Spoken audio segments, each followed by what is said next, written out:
Então, muito boa tarde, boa noite, já é de noite. Antes de mais, queria agradecer a vossa presença em mais um ciclo de conferências Histórias de Nação, um ciclo de conversas. Hoje temos connosco o Dr. Jaime Silva, a quem eu agradeço muito a disponibilidade de se ter deslocado a Nação para nos apresentar um trabalho que promete ser bastante interessante. Dois documentos quinhentistas, tão antigos, da Câmara de Nação. E passava-lhe a palavra. Muito obrigado. Muito obrigado pelo convite, em primeiro lugar, e muito obrigado pela vossa presença. Efetivamente, o tema que eu escolhi para apresentar, quando a doutora Sara fez o nosso convite, foi o de dois documentos que refletem, de alguma maneira, o funcionamento da Câmara de Nação que há 500 anos atrás. Portanto, a Câmara de Nação, como qualquer outra Câmara, relativamente àquilo que é as suas atribuições, emitiu dois documentos que é aquilo que eu vos trago aqui. Referir que o funcionamento de uma Câmara Municipal, tal como hoje existe, é o resultado da Revolução Liberal, do século XIX e das reformas administrativas que então ocorreram. Antes disso, durante séculos, o funcionamento da Câmara, pautava-se também pela defesa dos interesses das populações, mas funcionava de uma forma ligeiramente diferente. Para quem não está familiarizado, portanto, posso dizer que a Câmara era constituída por seis pessoas. Havia um procurador do Conselho, que era a pessoa que zelava pela aplicação da lei, pela defesa dos interesses da população. Havia depois 3 vereadores, que deliberavam sobre as matérias que eram apresentadas, e havia dois juízes ordinários, assim chamados, porque eram pessoas da população, mas que presidiam à Câmara da altura. Chamavam-se juízes ordinários em contraponto àquilo que eram os juízes de fora. Por exemplo, na Câmara de Abrantes havia um juiz colocado pelo rei, portanto era uma pessoa de fora, e disso se chamava juiz de fora. Aqui eram juízes do próprio povo, que tomavam, digamos, todos os anos eram eleitos para essa função. Esses dois juízes, portanto, normalmente era um que presidia, o outro auxiliava quando o primeiro estava ausente, quando estava doente, enfim. Mas de toda a maneira, por exemplo, em ocasiões solenes, eram os dois que apareciam. Portanto, eram estas 6 pessoas que, ao fim e ao cabo, faziam com que a Câmara funcionasse e com que os interesses das populações fossem defendidos. Já agora, estes dois juízes chamam-se assim, porquê? Porque não só faziam a gestão da coisa pública, da gestão daquilo que eram os interesses da população, como também administravam justiça. E aqui há uma diferença significativa relativamente àquilo que é o atual Presidente da Câmara. Nesta altura, eram chamados juízes exatamente porque administravam também a justiça. E essa administração da justiça, enfim, depois foi-se desvanecendo até ao século XIX. No século XIX já praticamente não tinham, digamos, uma função tão importante a esse nível. Eu posso dar aqui 2 exemplos. Por exemplo, no ano 1501 aconteceu aqui houve aqui um acontecimento na Igreja de Nação, não nesta, naturalmente, mas numa anterior, que esta aqui é de construção posterior. Em 1501, o edifício da Igreja, ao que parece, tinha um paial interior, portanto, não sei, talvez junto às paredes, e era aí que se sentavam as pessoas, portanto, enfim, possivelmente não havia bancos, como existe hoje, mas as pessoas entravam, faziam as suas orações, de pé, ajoelhavam, mas para se sentarem, tinham que se sentar nesse paial que havia junto às paredes. Então, um belo domingo, estava lá um sujeito, um tal João Fernandes de Borracheira. Borracheira, calculo que seja uma aldeia que, não sei se ainda existe, mas que existiu ali na zona de São Pedro de Esteval. E esse João Fernandes, possivelmente conhecia aqui os usos e costumes de Mação, estava lá sentado a fazer as suas orações e entra o juiz ordinário aqui de Mação. Entra o juiz e manda levantar, porque o lugar era dele, ele não podia dar ali sentado. Ele não gostou nada daquilo e então respondeu que na Igreja de Deus não é o lugar mais de um do que de outro. Ou seja, como tu dizes, na Igreja de Deus somos todos iguais, ninguém tem aqui lugares religiosos. Exatamente. O juiz, claro, não gostou disso, era uma falta de respeito. Gerou-se ali uma discussão. Às tantas, o tal João Fernandes, no meio da discussão, saca de um punhal para ameaçar o juiz. O juiz manda-o prender e condena-o a um desterro de 5 anos para Arzila, no norte da África. Portanto, isto funcionava assim, desta maneira. O juiz punha e dispunha, tinha o seu poder delegado e julgava em primeira instância e, portanto, era assim que funcionava. Já no século XIX, portanto, depois, à medida que a sociedade evoluiu, portanto, os tribunais começaram a funcionar, começou a haver separação de poderes e, portanto, os juízes começaram, embora tivessem esse nome, mas começaram a não ter, digamos, um poder tão grande quanto isso. E posso dar aqui outro caso no final, em 1830, também houve um outro acontecimento em Mação, um crime, enfim, em 1830, portanto, estamos a seguir à Revolução Liberal, naquela época de revoluções e contra-revoluções, golpes e contra-golpes, falta de segurança. Um irlandês que estava aqui a funcionar como serralheiro, tinha vindo aqui para o Bastão, tinha se estabelecido como serralheiro, foi assassinado em sua casa, ele vivia sozinho, a mulher parece que estava em Espanha, depois houve uma carta que foi recebida da parte dela, mas ele estava sozinho e foi assassinado uma noite, à facada, deu umas facadas numa perna, ficou a cair sem sangue e morreu assim. E aí o juiz, que era, posso-vos dizer que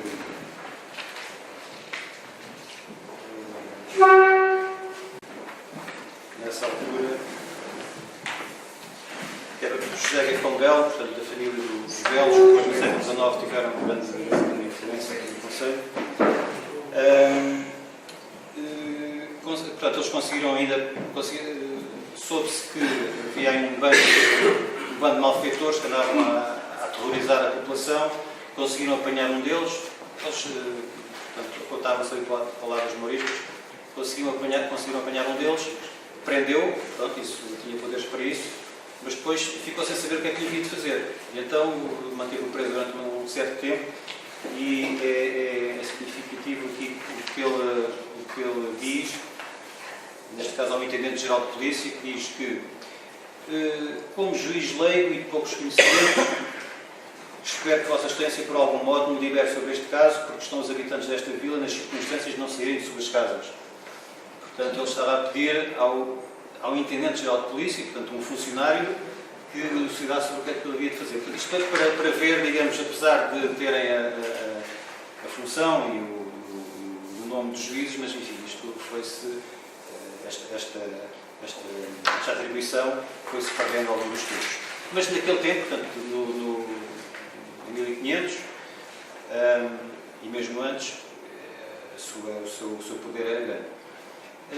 Aqui, talvez muito rapidamente, fazer aqui uma pequenina desenho do que é que foi a evolução histórica de Mação ao longo dos tempos. Podemos, se calhar, dividir isto em três fases. Uma primeira fase em que Mação, portanto, isto foi na sequência da doação do Dom Sancho do território de Guininteste, à Ordem do Hospital, mas com a construção do Castelo de Belver, Mação ficou a pertencer ao termo de Belver. Portanto, digamos que Belver era aqui o centro mais importante e Mação pertenceu ao centro de Belver, desculpem, ao termo de Belver, e assim se manteve durante algumas décadas, até ao final do século XIII, portanto, cerca de 1309, seria assim, já na vigência do rei Dom Dinis, Ele já tinha as fronteiras consolidadas, então começou a questionar os poderes das ordens militares, nomeadamente aqui da Ordem do Hospital e da pertença de Mação à Ordem do Hospital. E no tempo dele isto não se resolveu ainda, mas depois no tempo do filho, no Afonso IV, decididamente Mação deixou de pertencer à Ordem do Hospital e, portanto, a belo ver, e passou para a coroa e foi afeto a Abrantes. Portanto, a partir daí, Mação passou a pertencer ao termo de Abrantes. E assim se manteve até ao século XVI. O século XVI é um século importante, depois o XVII também. O século XVI é importante porque marca a autonomia de Mação relativamente a Abrantes. Não uma independência total, mas uma autonomia já relativamente importante. É nesse século que, portanto, penso que em 1531-32, o Sardual é levado à vila. Há os exemplos também da Golgã, que sai da influência de Santarém. Há também outras localidades. E, portanto, Mação, nessa altura, no princípio desse século, ainda pertencia ao termo de Abrantes. No final, já há documentos que referem que, quando Mação se desmembrou do termo de Abrantes, portanto, ou seja, entre o princípio e o final do século XVI, não consigo saber quando, mas durante esse século, Mação, digamos, foi desmembrado do termo de Abrantes. Foi desmembrado, mas manteve sempre uma ligação a Abrantes. E há depois, no final desse século, vários episódios de luta dos oficiais da Câmara de Mação, dos juízes de Mação, para se emanciparem de Abrantes. Um dos primeiros episódios foi em 1578, ou 1579, em que os juízes... a relação, portanto, os laços que ficaram de Mação relativamente a Abrantes foram três, que era, primeiro, tinham de pagar uma quantia para as barcas do Tejo de Abrantes. Portanto, é uma quantia simbólica, mas que marcava, digamos aqui, uma sujeição a Abrantes. A segunda foi que as causas cíveis e criminais tinham de ser, portanto, qualquer recurso das sentenças aqui de Mação tinham que ir a Abrantes também, não podiam ir diretamente à coroa, tinham que ir a Abrantes. E a terceira imposição, e essa é aquela que gostava mais, é que os juízes de Mação, antes de tomarem funções, tinham que ir prestar o juramento, tomar juramento em Abrantes. O juramento era um juramento a dizer que digamos, se comprometiam a desempenhar as suas funções ao serviço de Deus e de Sua Majestade, pela justiça, ao serviço de Sua Majestade. Tinha que fazer esse juramento sobre os Evangelhos a Abrantes. Portanto, isso foi o que custou mais. E no final desse século, começam a haver alguns episódios de rebelião das autoridades de Mação relativamente a Abrantes. Em 1579, como eu estava a dizer, os juízes, por isso, simplesmente recusaram-se a ir lá tomar juramento. É claro que os de Abrantes protestaram, puseram o assunto perante a justiça e eles tiveram mesmo que ir lá tomar juramento, porque comprovou-se, lá está, que havia essa obrigação, portanto, que Mação tinha saído da influência de Abrantes, mas havia essa obrigação. Depois, uns 30 anos mais tarde, houve um novo episódio de insubmissão, em que eles recusaram mais uma vez a ir tomar juramento, mas aqui com o beneplácito do professor de Tomar. Aqui também havia aqui uns litígios entre Abrantes e Tomar, porque Tomar é que era a sede da correção, mas Abrantes também queria ser, e portanto havia aqui também uns litígios que Mação tentou aproveitar, mas também, mais uma vez, não conseguiu. E o terceiro episódio foi já no século XVII, em 1635, em que eles foram lá a Abrantes para tomar o juramento, levavam os documentos como eram, digamos, os juízes eleitos, mas os de Abrantes não aceitaram os documentos, mandaram-nos ir outra vez a tomar, portanto, corrigir aquilo que estava mal. Isto levantou aqui uma série de litígios entre partes. E o que é interessante e que eu trazia aqui também para vos referir era que se constava, isto faz parte dos processos, constava-se que os oficiais de Abrantes se vangloriavam publicamente de que haviam de fazer ir os agravantes, que eram os de Nação, haviam de fazer ir os agravantes com um pé descalço à dita Vila de Abrantes. Portanto, aqui quando nós hoje falamos da figura do pé descalço, não é, da expressão, já nessa altura, portanto, isto era o cúmulo, digamos, do ridículo, que era, quer dizer, se as pessoas andassem com os dois pés, com os pés descalços, como se calhar a maior parte da população andava, não fazia diferença, ou calçados, agora com um pé descalço e outro calçado. Portanto, eles juravam que haviam de fazer os agravantes com um pé descalço à dita Vila de Abrantes e que haviam de fazer que entrassem na Câmara de Joelhos. Portanto, isto aqui foi uma situação complicada. Pronto, houve aqui processos, Nação teve aqui uns advogados bastante bons, mas pronto, não consigo. Portanto, esta situação manteve-se até o século XVIII, porque em 1720, por aí assim, deixa de haver registros dos juramentos em Abrantes. Portanto, provavelmente a situação em Abrantes também se alterou, porque entretanto houve a doação de Abrantes aos marqueses de Fontes, e portanto houve aqui alterações e a partir daí deixaram de prestar juramento. Mas pronto, isto só para mostrar que efetivamente o século XVI foi efetivamente um século em que marcou e deu um impulso decisivo ao percurso de autonomia de Nação. E é precisamente neste século que ocorrem os dois documentos que vamos ver a seguir. E posso já dizer que o primeiro, embora não esteja datado, eu chamo-lhe primeiro, mas já vamos ver porquê. O primeiro diz respeito ao pagamento das CISAs, ao imposto das CISAs. As CISAs é um imposto que... As CISAs foram o primeiro imposto universal e permanente que houve em Portugal. As CISAs começaram por ser um imposto a nível municipal, que as câmaras instituíam para custear as obras públicas, portanto, para arranjar caminhos, para reparar pontes, para esse tipo de coisas. E era um imposto que cada Câmara geria à sua maneira, tanto em termos da taxa do imposto propriamente dita, como umas vezes era só competia ao vendedor, outras vezes isto era nas transações, portanto, nas transações de bens móveis e imóveis. Uma vez era o vendedor que pagava, outras vezes era o comprador, outras vezes era o comprador e o vendedor, as taxas variavam, portanto, cada Câmara geria isto à sua maneira. Isto foi evoluindo, mas de qualquer maneira eram montantes importantes e a coroa, os sucessivos reis, percebendo que havia aqui uma grande matéria, havia aqui grandes recursos que poderiam aproveitar.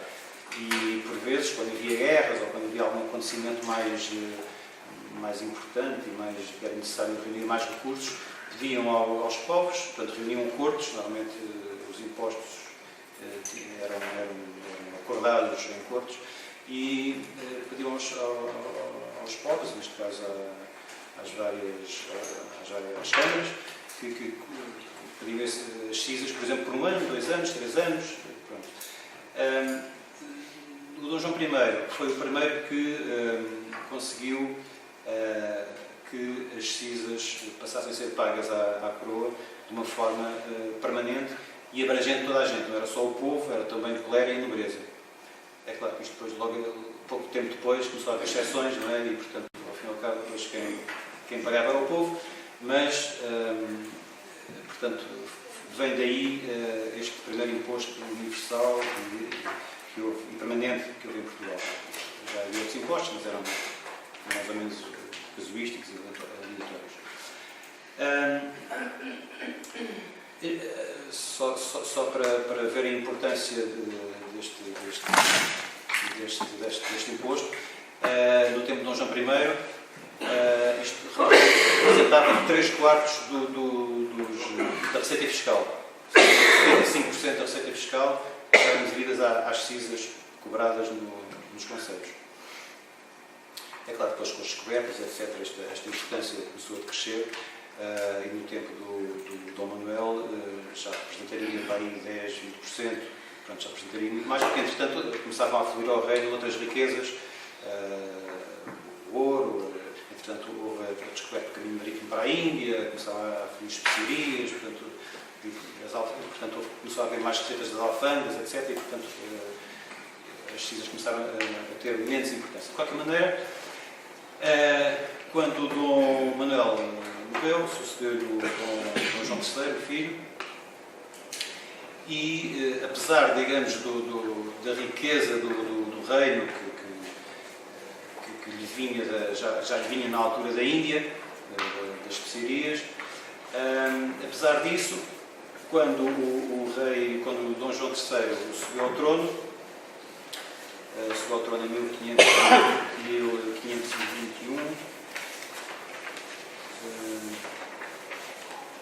subiu ao trono em 1521, exatamente.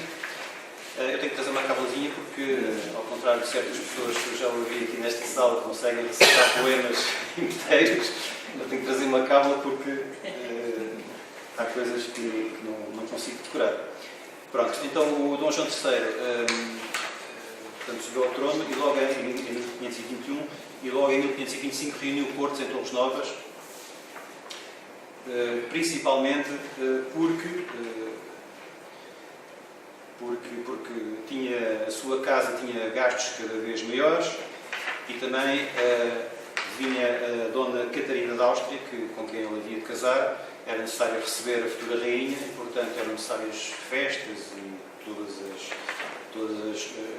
as despesas que era necessário fazer para receber condignamente a rainha e, portanto, ele reuniu cortes e apesar dos povos quererem acabar com as cisas, ele não acabou. O que é que ele fez então?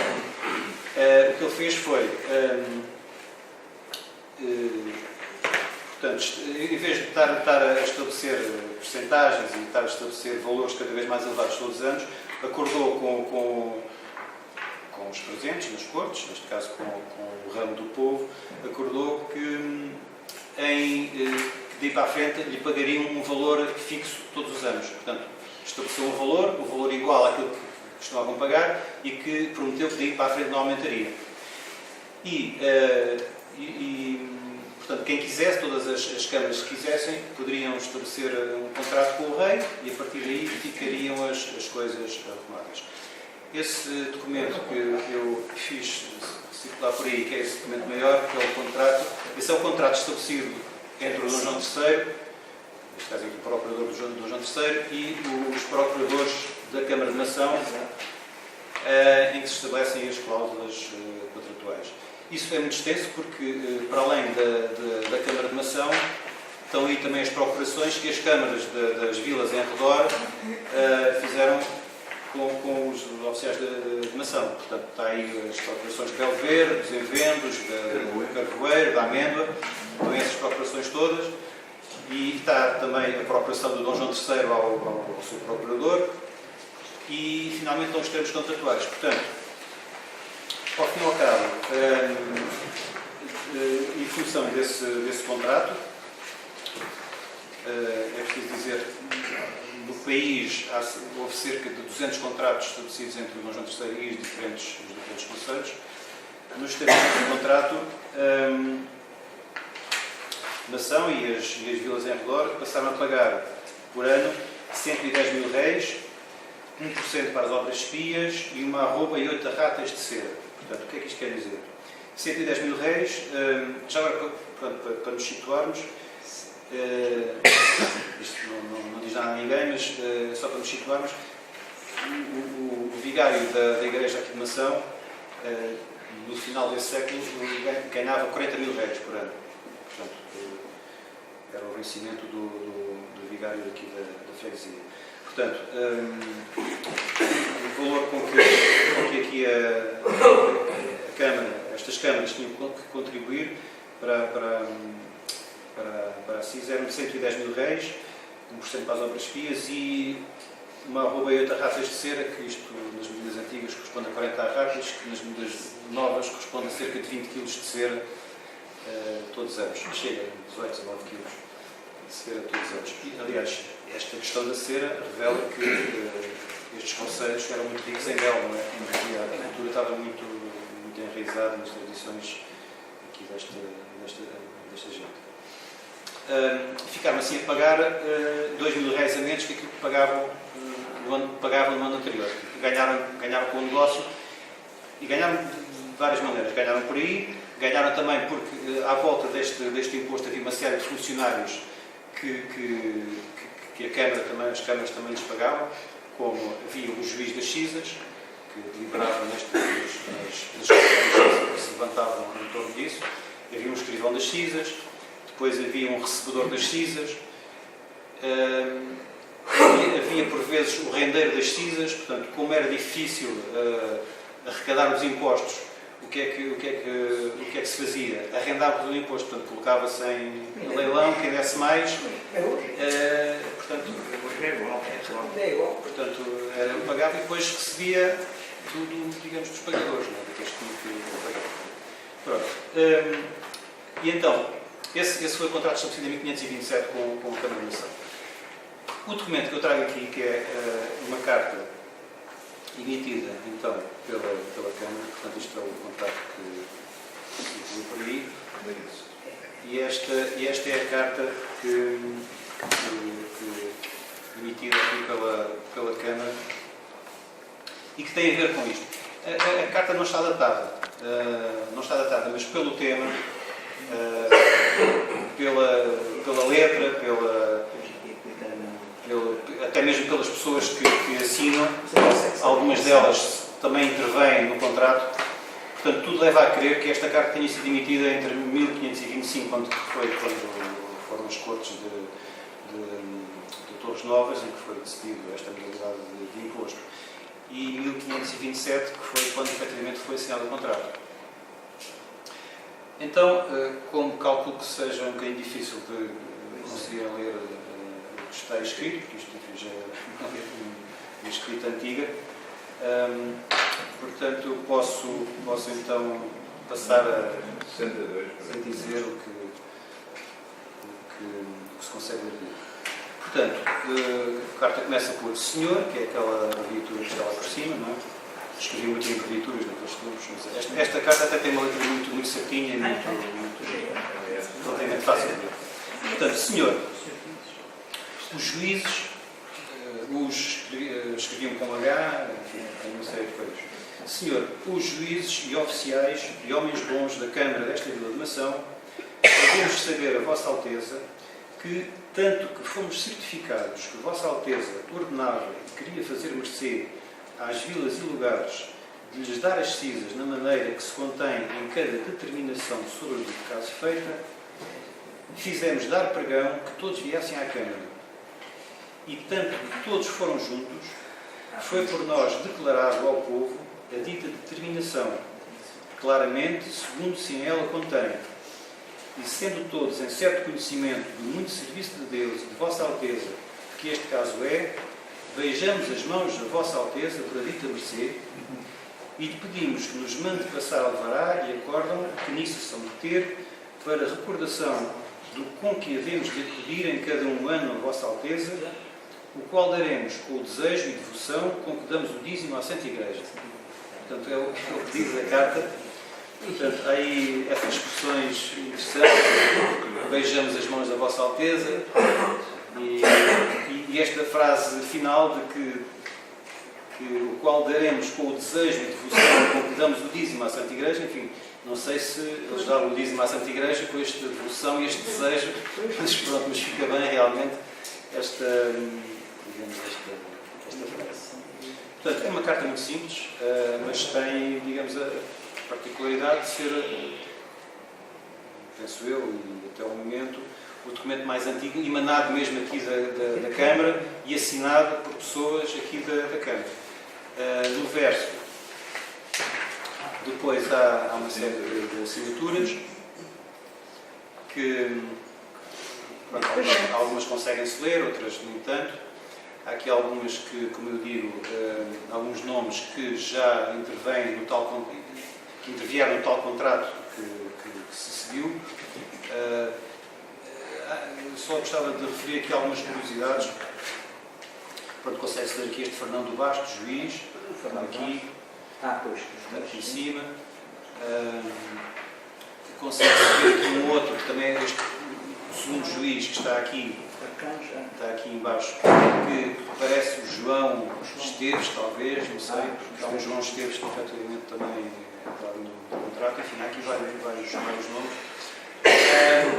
Há aqui uma curiosidade que é a seguinte: há quem assine pela sua mão, e há outros que assinam de cruz. Isto aqui parece uma cruz. Exatamente, pronto. E há outros que assinam com sinais. Portanto, há aqui este sinal, há aqui um triângulo em baixo, há aqui um que parece uma espinha de peixe, há aqui vários sinais. Este documento, se fosse um século depois, provavelmente aqueles que não sabiam escrever assinavam mesmo com uma cruz, daí o assinado de cruz. Portanto, o assinado de cruz é realmente a pessoa que pega na pena e faz uma cruz. E depois o escrivão, o tabelião, escreve o nome dele. Portanto, como está aqui este Diogo Cristóvão, ele escreveu cruz. Depois está aqui o tabelião, escreve Diogo Cristóvão, que é o nome dele, ou outros assim de adiante. Portanto, isto é frequente a partir do século XVII. A pessoa que não assina, não sabe assinar, assina de cruz. É raríssimo encontrar sinais como estes aqui. Eu não sei qual é, não consegui ainda perceber, digamos, a justificação para estes sinais. Não sei se isto tem a ver com alguma questão religiosa ou não. Há aqui incidência de começar o Dom Manuel ter expulsado ou imposto uma expulsão forçada dos judeus. Efetivamente, assinar de cruz há aqui 3 ou 4. O resto não assina com cruz. Não sei se isto é significativo ou não. Já procurei alguns estudos sobre isso, não encontrei, mas pronto, fica a curiosidade. E pode ser que se consiga chegar a uma conclusão. E passava então ao segundo documento. O segundo documento. Isto é datado. Isto é datado. Este documento é datado, é de 1552. E é um documento que tem a ver com o funcionamento da Câmara e com a ingerência, digamos assim, do rei no funcionamento da Câmara. O que é que aconteceu? Ou o que é que acontecia? Pronto, como já disse, estas pessoas que faziam parte do elenco camarário eram pessoas da terra, pessoas da vila, neste caso. Todos os anos mudavam, portanto, todos os anos os juízes, os vereadores, os procuradores mudavam, portanto, todos os anos havia uma. Aliás, o Francisco Serrano, no seu livro, explica bem como é que funcionava. E, para além destes, havia então o escrivão da Câmara. Aliás, há bocadinho não referi, mas os juízes, muitas vezes, a maior parte das vezes, cá não sabiam ler nem escrever, eram pessoas do povo, não tinham qualquer formação jurídica, portanto, simplesmente administravam a justiça de acordo com aquilo que eram os usos e costumes e daquilo que eram as ordenações, que eram já um corpo de leis que com o tempo foi evoluído. Mas quem dominava a escrita, ao fim e ao cabo, era o escrivão, e a Câmara tinha um escrivão. E esse escrivão, como tinha, digamos, um nível, uma formação, se calhar, mais evoluída que os restantes, era uma pessoa com alguma influência sobre os outros, sobre aqueles que efetivamente deliberavam. E havia a tentação de, neste caso, uma tentação flagrante, de o rei meter cá um escrivão da sua simpatia, digamos assim. Pronto, então o rei enviou uma carta aqui à Câmara, sugerindo ou propondo que nomeasse uma pessoa, que era um tal João Mestre, como escrivão da Câmara. O que é que aconteceu? A Câmara reuniu-se, 2 dos vereadores e o procurador acharam muito bem. E, portanto, que o escrivão passasse a exercer funções na Câmara. Em contrapartida, os 2 juízes e o terceiro vereador não acharam bem, e não acharam bem porque diziam que os primeiros achavam bem porque eram familiares deste tal João Mestre. O João Mestre era casado com uma irmã do procurador, portanto, esse procurador e os 2 vereadores eram todos primos. E, portanto, os juízes e o terceiro vereador não acharam muito bem que entrasse o João Mestre para escrivão da Câmara. E, para além disso, diziam eles que havia quem desse dinheiro para ser escrivão. Havia pessoas aqui numa ação que davam 22 cruzados na altura, portanto, 8.800 reis, para serem escrivães. E que eram pessoas competentes e que, portanto, podiam fazer bem o lugar e que, portanto, não achavam bem que entrasse o outro. Nesta altura havia as cunhas, mas havia não houve concordância. E escreveram ao rei nesse sentido. E, portanto, esta carta é exatamente expor ao rei, ao Dom João III, neste caso, a sua posição relativamente à indigitação desse tal João Mestre para escrivão da Câmara. E então, eu passo a ler o que é que eles diziam. Esta carta aqui já é um bocadinho mais complicada de leitura. Ainda por cima aqui está despassado e tudo isso, é mais difícil. Então, diz assim a carta. João Álvares e Pedro Dias, vereadores desta Vila do Nação, e António Fernandes, procurador do Conselho, vimos uma carta de Vossa Alteza em que lhe encomendava e rogava, e aos juízes, que houvessem por bem de darem a João Mestre, vereador nesta vila, os ofícios de escrivão da Câmara e almotaçaria, que andava por eleição de cada um ano perpétuo, à qual respondiam os vereadores e procurador do Conselho, que, pelo dito João Mestre ser apto para o servir, Vossa Alteza lhe pode deles fazer mercê, porque disso somos contentes por servir a Vossa Alteza, sem embargo darem pelo dito ofício dinheiro, porque mais vale a habilidade que tem João Mestre para bem da República, que quanto dinheiro outra pessoa possa dar pelos ditos ofícios. Portanto, isto é a posição dos primeiros. Já agora, só para esclarecer, portanto, ele é escrivão da Câmara e almotaçaria. Os almotacés eram uma espécie de fiscais, digamos assim, e que também se revezavam, estes revezavam-se todos os 3 meses. De acordo com as ordenações, devia ser todos os meses, mas a estimação tinha uma ressalva, como eram poucas pessoas, portanto, só rodavam de 3 em 3 meses. Portanto, este era escrivão da Câmara e almotaçaria. Portanto, esta era a posição dos 3 primeiros.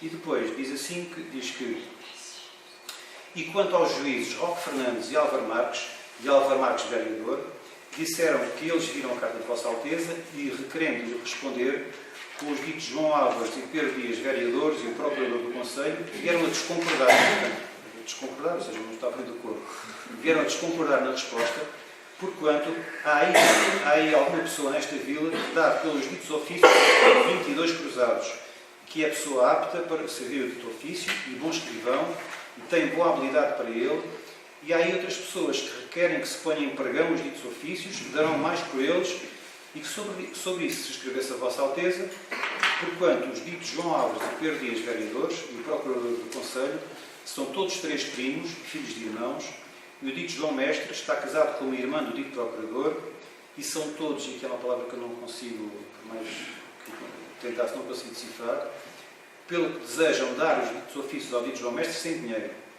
E por termos esta diferença entre uns e outros, não concorremos na resposta, a qual mandaremos a Vossa Alteza, o que nos parece do caso, para a Vossa Alteza nisso pôr como for seu serviço e proveito do povo, e por certeza disso mandamos passar-vos a nossa carta, por nós assinada e selada, com o selo desta vila, dada na Câmara dela aos 2 dias de janeiro, António Maia Tabuleão, fez para o nosso mandato do ano 1552.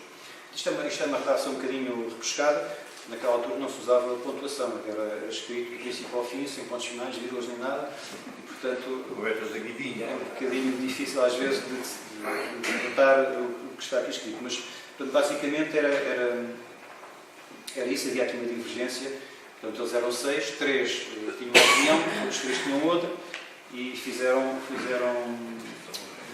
ver isso ao rei para decidir. Referindo que efetivamente havia quem desse 22 cruzados pelo cabo e que a Câmara era pobre e, portanto, esse dinheiro era importante.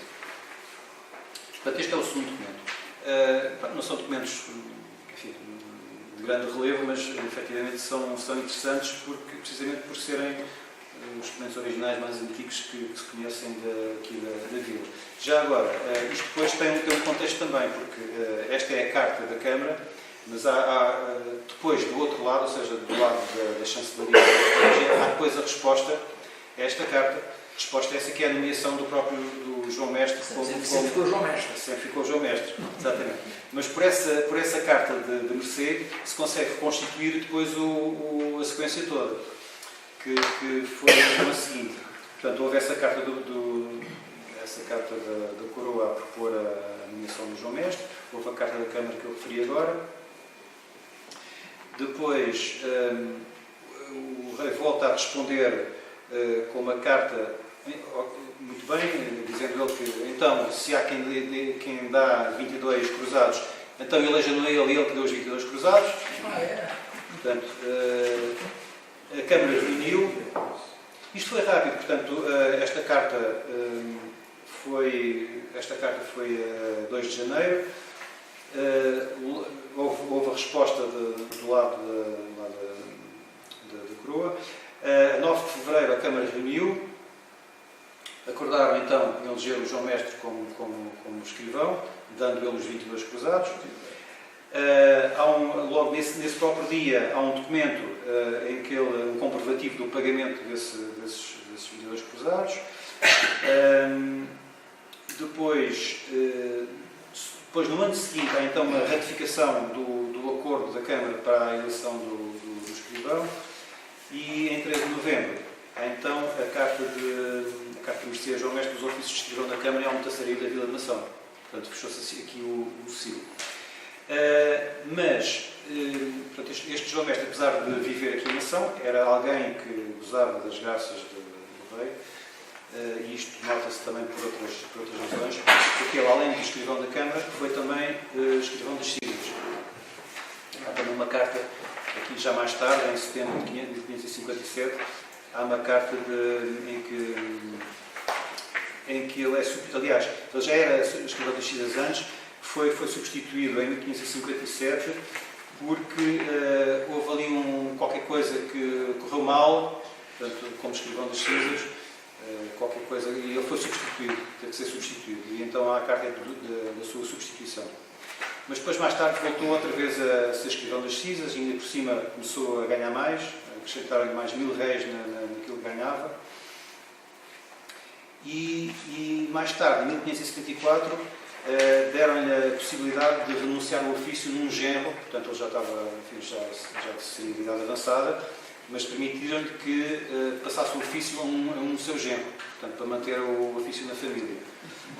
O que veio a acontecer. Tal como aconteceu também com o ofício de escrivão da Câmara. Também obteve licença para poder passar o ofício a um outro genro que ele tinha, que neste caso o Antão Ferreira, o outro era Antão Ferreira, este era Antão Ferreira. E o outro chamava-se Diogo Fernandes.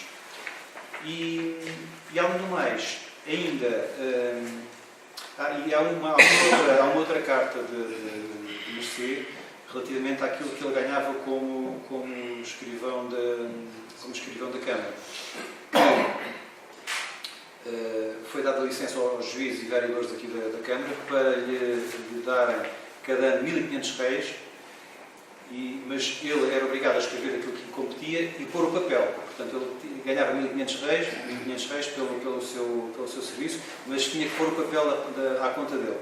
Portanto, são curiosidades, mas que realmente demonstram que seria uma pessoa que gozava de alguns privilégios junto do rei, portanto, beneficiou da cunha, conseguiu o seu lugar e parece que ainda o conseguiu passar à família.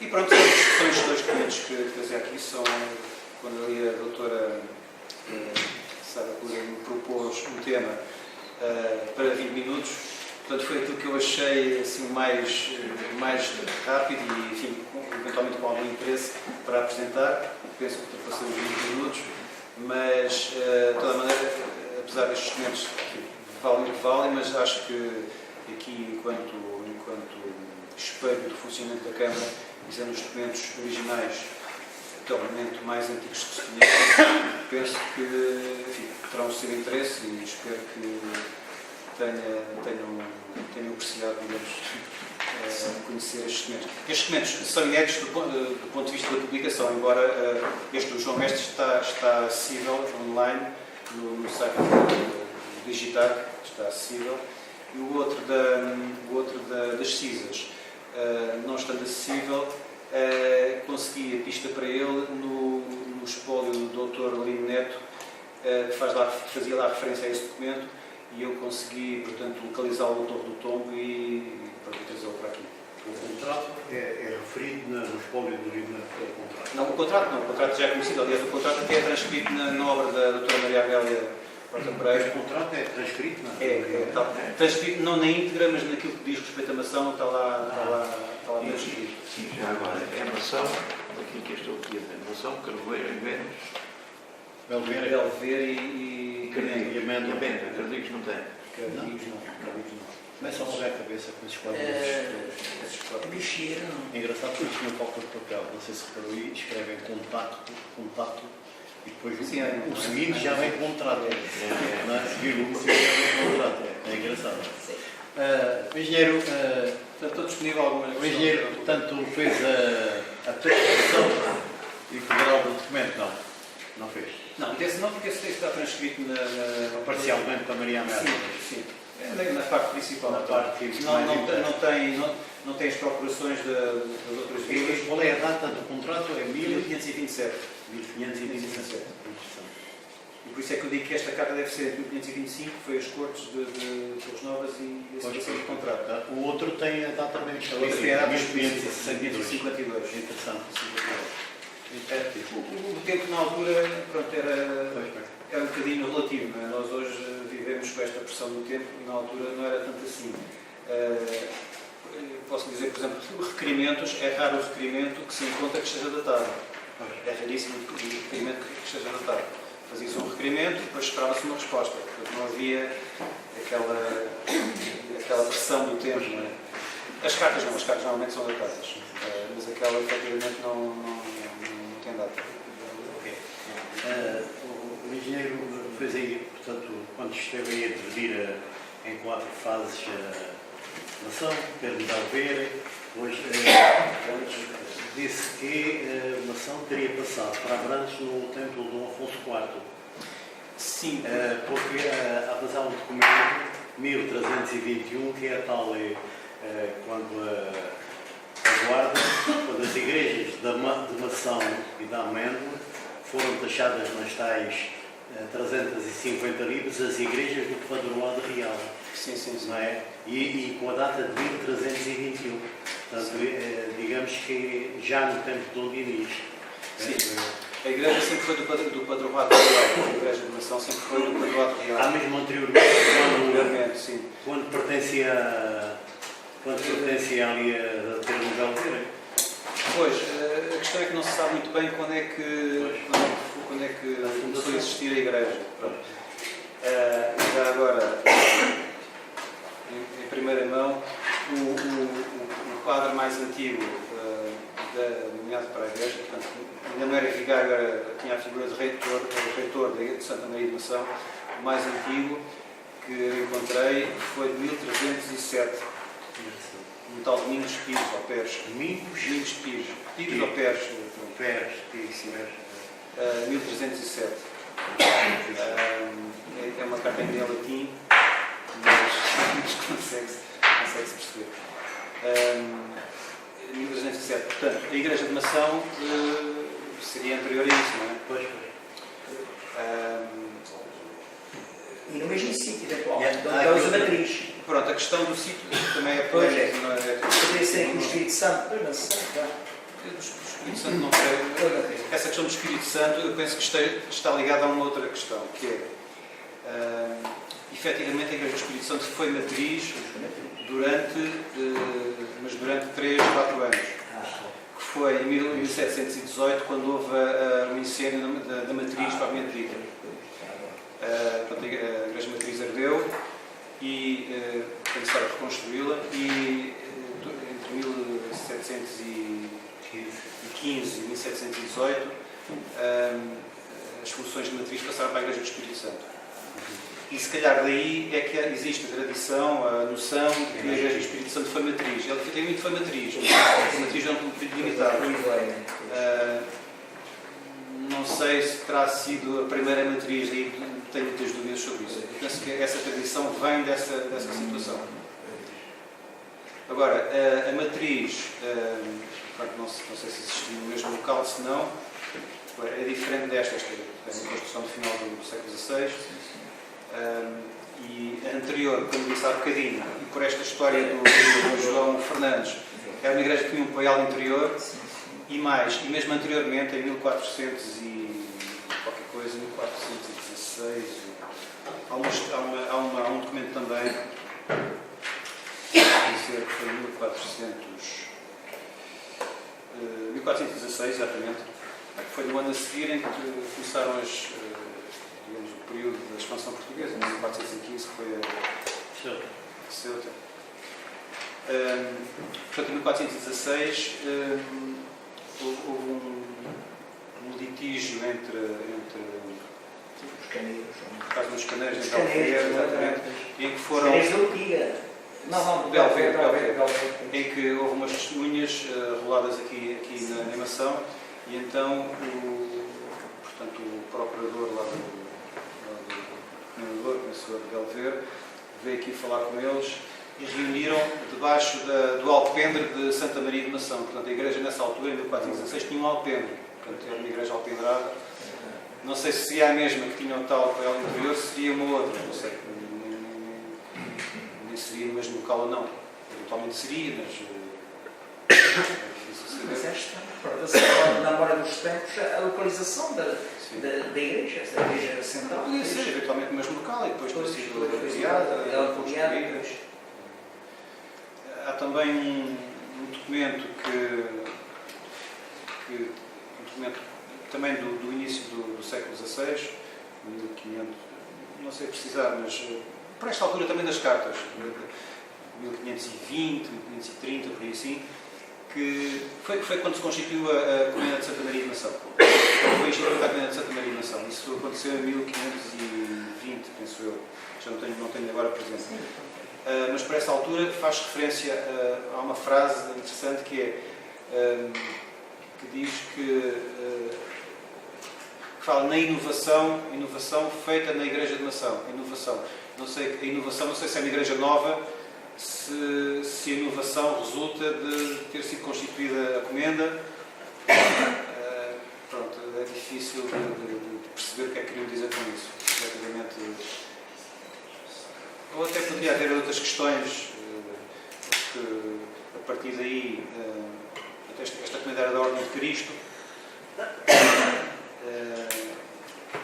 Eventualmente poderia haver uma ligação anterior a outras ordens militares, nomeadamente à Ordem de Santiago, porque quando há esse levantamento das igrejas de 1320, faz referência que são da Ordem de Santiago. Não é? Exato. São da Ordem de Santiago, o que é um bocado estranho. Porque o que houve foi a Ordem dos Hospitalários, do Hospital, não de Santiago. As 3 igrejas ali de Abrantes, havia uma igreja de Santiago em Abrantes. Efetivamente também houve uma doação à Ordem de Santiago, mas essa anterior à doação à Ordem dos Hospitalários. Uma doação à Ordem de Santiago de Abrantes, do termo de Abrantes, mas isso é anterior ainda. É um bocado estranho que se mantivesse essa ligação à Ordem de Santiago. Agora, eu também posso dizer que esse documento refere às igrejas. Há 3 documentos, digamos, esse rol de igrejas, há 3 cópias desse documento. Essa cópia é uma cópia da sede de Lisboa. Há uma cópia de Coimbra, de Santa Cruz, do Mosteiro de Santa Cruz de Coimbra, e há uma outra também de Coimbra, não sei se da Sé. Pronto, é assim, há 3 documentos, os 3 documentos são diferentes. Eu tenho isso em livro. Os 3 documentos são diferentes. Há um documento que não refere estas igrejas.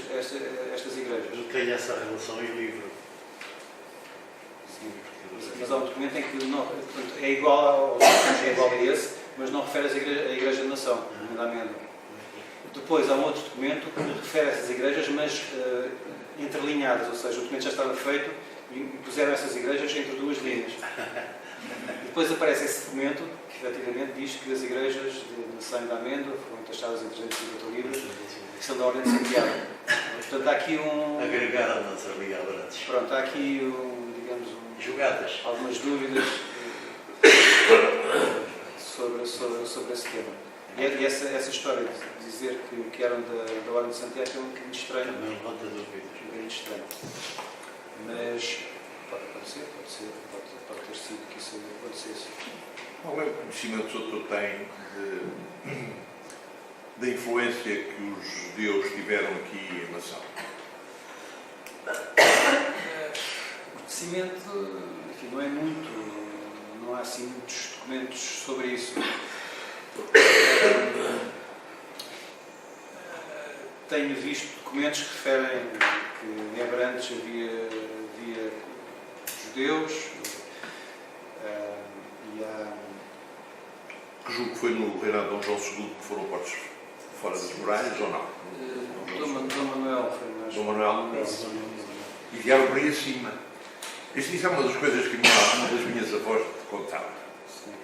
E dizia que havia muita influência aqui em Nação. Uma delas era da minha avó tendeira, a bisavó, que eu lhe mandei uma história, a minha bisavó tendeira, que era parteira, e que todo rapaz que nascesse, ela pegava no facão, e circuncisavam logo. Ora bem, e havia quem dissesse, fosse partidário de que era influência judaica, outros diziam, não, isso era uma questão higiênica, não é? Quer dizer, portanto, não tinha nada a ver. Mas a verdade é que os cristãos novos que tomavam aqueles nomes de árvores o doutor é cristão novo, é Silva, não é? Silva. Então é cristão novo. Os Pereiras, os Tejeiras, não é? Bom, e havia a tal avó tendeira, que era parteira e que usava, talvez não por questões religiosas, até porque ela era altamente católica, estava sempre o seu terço a cantar o terço.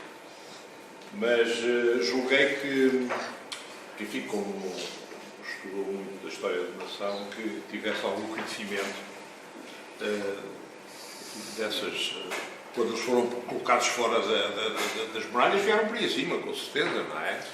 Ou ficaram no pescoço, outros tinham pernas mais altas em ordenação. Pois, há algumas pistas, mas não há assim nada muito concreto. Conhece o livro do Leonel Morato? Não. Os 2 livros sobre Ortiga. Pronto, ele tem muita pesquisa sobre isso. Tem 2 livros, não é? Mas é o que ele diz, quer dizer, até que ponto aquilo é as fontes, não é? Portanto, pode haver alguma... eu, pelo menos, tenho alguma reserva sobre muita coisa que aparece ali escrita, mas ele tem muita investigação. É um homem de Ortiga, conhece o livro, que tem uma pesquisa profunda, grande, sobre... Está na biblioteca esse livro? Acho que sim, acho que está na Temos biblioteca. aqui na biblioteca do museu. Tem. Temos. Leonel Morato, Ortiga. Aqui na biblioteca do museu temos esse livro. Pode. Uma retificação sobre a Maria Tendeira. Ela não foi mãe da Maria Caixeira, foi sogra. Uma retificação que é a minha última intervenção. Exato. Sim. Eu cometi essa com Maria Caixeira, quando fala da Maria Caixeira, está a falar da... Maria da Soldade. Maria da Soldade. Maria da Soldade, Maria Caixeira, que era casada com Manuel Caixeira. Manuel de Jesus. Não, mas ela não tinha nada a ver com a tendeira. Tinha. Então ela era menisca. Era menisca. Ela era menisca. Ela era menisca. E o marido? Não, o marido era irmão do meu pai. Exato. E, portanto, era neto da avó tendeira. Exato. Portanto, não é propriamente enteada. Será Claro. já outra geração a seguir. Não há possível. Claro. Retificação. Não se zangam. Eu queria fazer uma pergunta ao engenheiro, depois a propósito de igrejas ainda. Deixa-me só responder ali àquela questão dos cristãos novos. Pronto, naquilo que eu consegui obter, consegui ter uma referência. Eu publiquei uns artigos sobre a história de maçanenses ligados à Inquisição. E há um que foi denunciado, isto em 1579, no final do século XVI, há efetivamente um tal Lourenço Rodrigues, que era mestre alfaiate, que também exercia como cirurgião e sangrador aqui em Mação, e que houve 3 conterrâneos que o denunciaram à Inquisição porque tinha práticas que o aproximavam das práticas dos judeus, como, por exemplo, diziam eles, vestir a camisa lavada ao sábado. Portanto, isto era um motivo de denúncia, porque os cristãos eram ao domingo que vestiam roupa lavada. Vestia a camisa lavada ao sábado e nesse dia não trabalhava e nunca comia carne de porco. E, portanto, denunciaram-me como judeus. Depois não houve desenvolvimentos, mas portanto, pode ser, ou seja, não admiraria que existisse aqui cristãos novos, não admiro. Até porque mais tarde também há aqui uma personagem importante na Mação, que é um tal Filipe Tavares Metelo, dos Metelos, que era de família dos Metelos, dos Morgados de Tavares. Este Filipe Tavares Metelo foi uma personagem importante, não é assim muito conhecida, mas ele esteve em Cabo Verde, foi pregador da Ilha do Fogo, em Cabo Verde, esteve em Angola, foi tesoureiro da sede do Congo, foi pregador da sede do Congo, foi deão da sede de São Tomé, portanto, percorreu aqui vários locais em África e a certa altura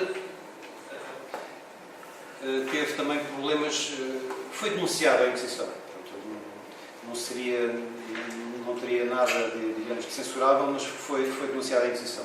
E então, no meio do processo, diz-se a certa altura que quem o acusou dizia que ele era natural de Mação, que isto deu-se em São Tomé. Não, desculpa, isto foi em Cabo Verde. Que ele era natural de Mação, um lugar pequeno que estava a 3 léguas de Abrantes, onde vivem alguns cristãos novos. Portanto, dizia esse tal delator que Mação era um local pequeno, a 3 léguas de Abrantes, onde vivem alguns cristãos novos. Pronto, é possível que existissem, é natural que existissem. Como existiram também, por exemplo, no Alentejo, aliás, a propósito destes estudos da Inquisição, eu não me debrucei apenas de pessoas naturais daqui, mas depois, muitas vezes, de filhos deles, houve pessoas que migraram para o Alentejo e, portanto, lá depois casaram e tiveram filhos, etc., que também estiveram envolvidos com questões do Santo Ofício. E aí havia claramente cristãos novos, no Alentejo, em Estremoz, havia um bairro, uma comunidade, digamos assim, de maçaenses em Estremoz, não me recordo, mas penso que era Santo André, ou uma freguesia qualquer de Estremoz, onde havia muitos naturais de Mação. Portanto, e lá casavam e muitas vezes alguns deles tiveram problemas com a Inquisição. E noutros sítios do Alentejo, há aqui várias situações dessas. Pronto, mas é a única coisa que eu sei, portanto, não tenho assim mais informação. Desculpe ter tratado por doutor, não sei se ficou ofendido, porque normalmente engenheiros... Já não é a primeira vez, mas... Não. Eu tinha 2 amigos do Instituto Superior. Aliás, eu nem sou doutor nisso, eu sou apenas investigador das questões que diziam doutores há muitos, engenheiros há poucos, e do IST muito menos que aquele elitismo que os engenheiros do IST tinham. Esse documento que referiu aí, referente a Cabo Verde, data de quê? Qual é a data? Esse tempo, não há. Que agora Em só- século. Não, é século XVII. Século Aliás, XVII. isto é século XVII. Janeiro de 1624. Ok.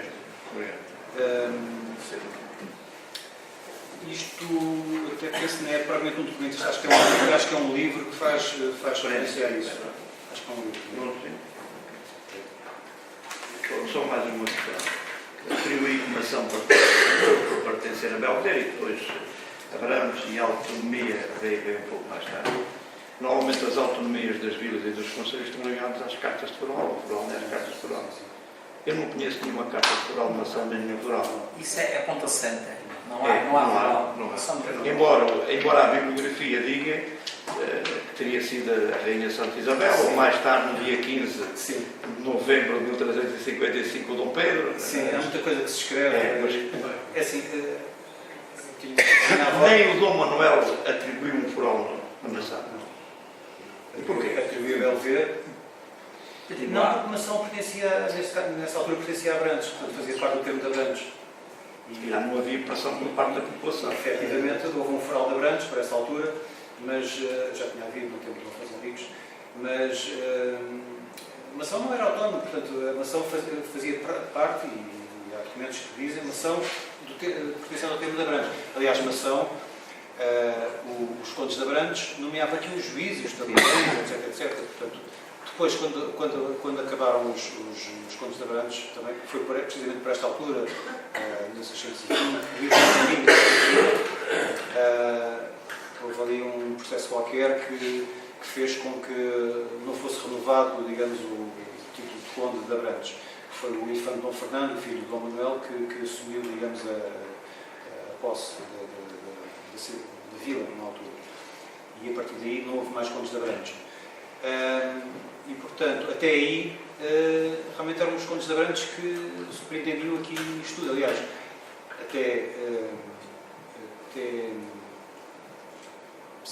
até mais tarde, havia o alcaide mor de Abrantes, que ainda também era um Almeida, um Antônio de Almeida, que era o alcaide mor, e depois aqui havia um alcaide pequeno, Menor, que era um menor.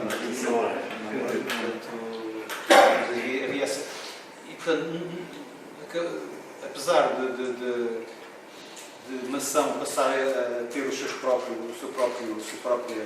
juízes, vereadores, etc., que passaram a ser confirmados pelo Corregedor de Tomar, mas houve sempre estes laços, esta ligação, ainda simbólica, mas que nunca se perdeu esta ligação a Abrantes, apesar da luta que houve. Então, se calhar a dialética entre o poder local e o poder central nunca foi muito forte ao lado do poder local. Neste caso, se calhar nunca conseguiram Nunca foram fazer. suficientemente reivindicativos. Nunca conseguiram fazer Esse evitar os aspecto seus. do foral de Mação, acho que também tem sido alimentado um pouco pelo facto de se fizer a pesquisa sobre os forais antigos, não é? Aparece um foral de cabeceira de basto e Mação. Se é um foral de moção, há um foral de E moção. aí é a confusão, portanto, Mação, cabeceira de baixo. Deve ser uma localidade de cabeceira de baixo. Cartas Para de cima. privilégio, sim. Portanto, aparece essa referência, não é? Cartas de privilégio, sim. Foral, não. Pois. Há um documento, a própria rainha Dona Isabel, que, digamos, a quem pertence a uma ação por inerência, porque ela foi doada à Vila de Abrantes, portanto, pelo noivo, não é? E a partir do momento em que uma ação. Claro. Isto foi naquele período em que havia aquele Mas litígio. também pertenceu ali a um convento, não é? Como é que se chama? Pois, precisamente por isso. Ela depois doou a Igreja de Abrantes ao convento de Celas em Coimbra. Exato. Doou porque dizia, era dela, não é? E lá foi a apelação. Pronto. Mas o que eu queria dizer é que a Rainha Dona Isabel, portanto, há uma carta de privilégio em que diz que dá aos habitantes de Mação os foros e privilégios dos vereadores de Abrantes. Não é? E depois há reis a seguir, por exemplo, Dom Duarte também depois confirma, mas quer dizer, isso não é uma carta de foral, isso são privilégios. A pergunta que eu queria fazer é relativa à Igreja de São Domingos. Isso também se prega um pouco aos judeus, não é? Penso eu. É uma especulação que eu faço há imenso tempo. Houve aqui uma igreja, segundo ouvi dizer, e parece que ainda para lá umas pedras a assinalar o local, aqui é São Domingos. Portanto, Valdemação São Domingos, não é? E que haveria logo uma igreja de São Domingos. Porquê é que essa igreja desapareceu? Porquê é que não se sabe nada dela? Isso terá, não é se a fundação, nem a data em que ela foi demolida, ou desapareceu, ou caiu, qualquer coisa. E a minha especulação vem pelo facto daquela perseguição aos judeus no tempo de Dom João I, quando fizeram aquela matança, não é? Portanto, o convento de São Domingos. Portanto, os dominicanos ficaram um pouco com essa mancha em cima deles. E de tal maneira que, não sei, uma igreja de São Domingos, se havia aqui muito judeu, com certeza, se houvesse, não gostariam certamente da igreja de São Domingos aqui. Especulações puras. Especulações. Não sei se encontrou alguma coisa. Se algum dia encontrar algo relacionado, é a sua terra. E sei onde é que da igreja de São se Domingos. situava. Sabe? Há sempre um meio da igreja. Ali é isso, ali no da reta. Não, a minha igreja é uma capela. Uma capela, sim, sim. Uma capela. Peço desculpa. Certo. Mas tem que ter no altar. Aquela noite eu fiz isso. Boa noite a todos. E boa Natal a todos. Esperemos que sim. Há sempre uma capela paralela. Não, existia a capela de São Domingos. Sim. Que não tem nada a ver com São Miguel, portanto, é uma coisa mais acima, então pode ser mais acima. Sim, é uma capela, como São Miguel, uma outra qualquer. Existiu ali quando se sobe a reta do lado esquerdo, naquele montezinho que há ali, lá no ensino. Tem a localização, portanto, sabe onde era? Sim. Sabe, sim, então, Interessante. Sim, uma vez ainda lá fui ver, ainda lá havia assim uns vestígios de seria uma coisa muito pequenina. uma capelinha, Uma talvez. capelinha pequenina, sim. Isso tem a ver com Isso era um sítio Já pesquisaram? interessante para nós pesquisarmos, Exatamente. para fazermos escavações. Pois é, zero de Exatamente. Aquele altozinho, um amorzinho lá de esquerda. Eu já procurei várias coisas, já procurei, digamos, inícios sobre isso. Aliás, no arquivo do Dr. Lino Neto, há lá uma referência à capela de São Domingos, e eu não consigo ler se é de Datalisca ou Datalisca, ou não consigo perceber a palavra que lá está.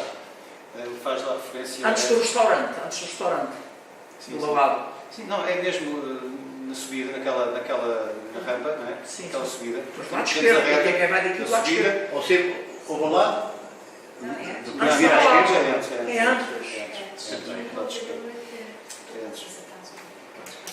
Estava Aquilo ficava num caminho que antigamente saía aqui de Mação, ia ali a São Miguel, e depois ia direito à Carreira, o Val das Árvores, a Ventosa, passando por cima dos Taruços, já estou a ver. acabou exatamente por essa zona e ia para a Que é Carreira. esse montezinho, é. Era um monte onde se situava essa capela. Aí aponta sempre que existia uma capela. Sim. Pode repetir essa digitalização que está para ir lá pesquisar. Disse que estava Isso na. está no digitar, portanto é no. Vai ao digitar. E depois? E depois pode pôr o João Mestre Mação, João Mestre, e encontra ok. facilmente. João Mestre Não Mação, deve haver ok. muitas. E outra coisa, agora por exemplo, as igrejas, não havia aí uma contenda qualquer com o Centro Geográfico de Portugal, que era de Mação e não de Vila do Rei, não havia um problema qualquer. Sim. Quando era miúdo, ouvia falar nisso. É, isso está esclarecido. Já está esclarecido. Não está esquecido. É mesmo Vila do Rei. O centro geodésico, o centro geográfico é ali qualquer coisa ali para... Vai ao Solano do Moinho É, e é ali no vale. Do Solano do Moinho vence. Mas o Plinto que lá está não representa o Centro Geográfico do país. Geodésico, só uma diferença de geodésico e geográfico. Mas O geográfico já se sabe mesmo onde é que tem. É um belíssimo programa aqui há uns anos sobre essa situação. E dar o link para você vai gostar para ele. É na freguesia de... Já travei uma polémica ali Francisco Carlinhos. É Arganil, exatamente. Em baixo. Em baixo, na cova. É na cobra. Ele estava entre Arganil e Cardeiro. Bom, não havendo mais perguntas, Obrigado pela maravilha. vamos jantar. Certo? Só agradecimento. Já acabou? Desculpa, eu queria dizer alguma coisa. Não dava para ouvir. Não, vai no seguimento daquilo que disse o nosso amigo António, que é, efetivamente, nessas épocas, tal como hoje, mas nessas épocas, numa perspectiva diferente, essa é a leitura que faço. Se todos soubéssemos tudo, não estávamos aqui, nem havia investigação, não é? Sim, exatamente. É o seguinte, nessas épocas era muito forte a luta entre poderes senhoriais, centrais e conselheiros. Todos falam que Portugal é, acima de tudo, tem um conceito de criação de raiz municipal. Sim. Reparem, isto vem a propósito daquilo que disse o amigo António e vai ao início da nossa conversa. Se nós formos ler a opinião da Ordem do Hospital, nos seus documentos e nos seus livros, diz lá que a coroa foi má para ela quando o Dom Afonso, né, através de decisão judicial, chamou a si a aldeia de Mação. E o pretexto era de que, desde o início, desde a concessão por Dom Sancho do território de Intesta aos hospitalários, que tinha ficado muito bem definido qual era o limite desse território. E o limite desse território depois é transcrito nessa decisão judicial entre Dom Dinis e Dom Afonso, onde diz claramente que vem pelas águas das Ribeiradeiras até ao cume do Roxmanial, que não é mais que é onde se encontra o ribeiro de Mação e a Ribeiradeira. E depois segue pelas águas acima até ao Banco Maior. Bom, e a expressão, para chegarmos aqui, a expressão utilizada pela coroa para desenvolver isto tudo é que a aldeia de Mação, desde o início, andava sonegada pela aldeia do hospital. E chamou-se, efetivamente, o território, neste caso, a Abrantes. É verdade, e é correto o que disse, que teve ligado a Belver até Dom Afonso IV. Depois, com a decisão judicial, foram rever e reler a doação de Dom Sancho e, superiormente, foi dada razão à coroa porque dizia que a aldeia de doação pertencia a Abrantes e logo também à coroa. Reparem, isto é, estamos em presença de um pequeno trecho de luta de poder senhorial, conselho, porque o Conselho de Abrantes, com certeza, que teria um processo interessado, e Mação também, provavelmente, não é? E o poder central. Portanto, são muito antigos. Obrigada. Pronto, e desculpem, agora.